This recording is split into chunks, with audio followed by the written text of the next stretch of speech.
Hello everyone. So என்கிட்ட நிறைய பேர் வந்து பென்னி ஸ்டாக் இல்லைனா கம்மி ப்ரைஸில் இருக்கிற ETF சொல்லுங்க அப்படின்னு சொல்லி கேட்டுட்டு இருந்தாங்க. ஏற்கனவே நம்ம வந்து silver piece and gold piece, நிப்பானுடைய கோல்ட் பீஸ் வந்து சொல்லியிருந்தேன். இப்போ நிப்பான் கோல்ட் பீஸ் வந்து 63 to 64 ருபீஸில் ட்ரேட் ஆகிட்டு இருக்கு. இப்போ அதை விட கம்மி ப்ரைஸில் வேணும் அப்படின்னு பார்த்துட்டு இருக்கும்போது தான் ஒரு கோல்டு ETF சிக்கிருக்கு. அது என்ன அப்படின்னு பார்த்தோம்னா டாட்டாவோட கோல்டு ETF.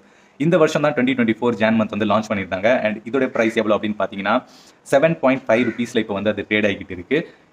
ஸோ நிப்பானோட கோல்ட் பீஸும் டாட்டாவோட கோல்ட் பீஸும் கம்பேர் பண்ணி பார்த்தோம்னா ப்ரைஸ் வந்து ரொம்ப வேரி ஆகுது. ஸோ நிப்பானோட கோல்ட் பீஸ் வந்து 63 to 64 ருபீஸில் இப்போ ட்ரேட் ஆகிட்டு இருக்கு. அண்ட் டாட்டா கோல்ட் பீஸ் வந்து வெறும் 7.5 ருபீஸ் கிட்டத்தட்ட ட்ரேட் ஆகிட்டு. ரெண்டுத்தையும் கம்பேர் பண்ணி பார்த்தோம்னா ஒரு அட்வான்டேஜ் உங்களுக்கே தெரிஞ்சிருக்கும். ப்ரைஸ் வந்து ரொம்ப கம்மி Tata gold ETF. And second thing என்ன அப்படின்னு பார்த்தோம்னா எக்ஸ்பென்ஸ் ரேஷியோ. ஸோ இந்த எக்ஸ்பென்ஸ் ரேஷியோ வந்து நிப்பான் கோல்ட் பீஸில் வந்து அதிகமாக இருக்குது. ஐ திங்க் 0.81-82% எவ்வளோ இருக்குது. ஆனால் இதே டாட்டா கோல்ட் ETF பார்த்தோம்னா வெறும் 0.38% தான் இருக்குது. ஸோ எக்ஸ்பென்ஸ் ரேஷியோ கிட்டத்தட்ட பாதியாக குறையுது, which is an added advantage அப்படின்னு நான் சொல்லுவேன். உங்களோட ஃபினான்ஷியல் அட்வைசர் யாராச்சும் இருக்காங்கன்னா அவங்களை கன்சல்ட் பண்ணிக்கிட்டு சேஃபாக இன்வெஸ்ட் பண்ணுங்கள்.